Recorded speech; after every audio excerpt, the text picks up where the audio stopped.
sembako untuk dibagikan kepada warga yang membutuhkan di Kabupaten Biren.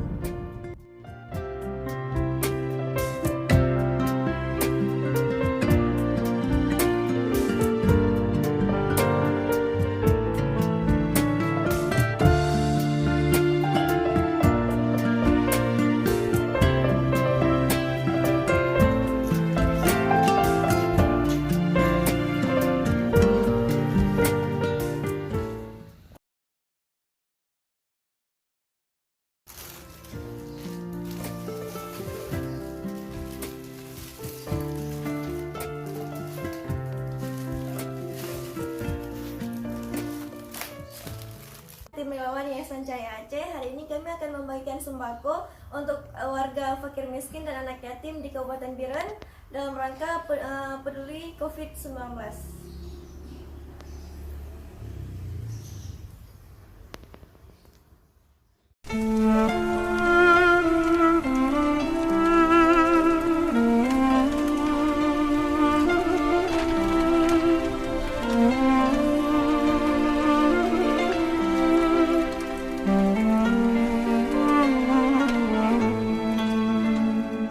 يا نور الهلال أقبل تعال فالشوق طال والقلب سما نحو السماء مترنما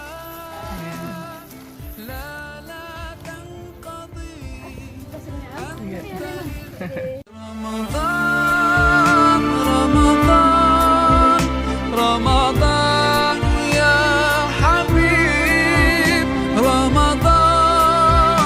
رمضان ليتك دوما قريب رمضان رمضان رمضان يا حبيب رمضان رمضان ليتك دوما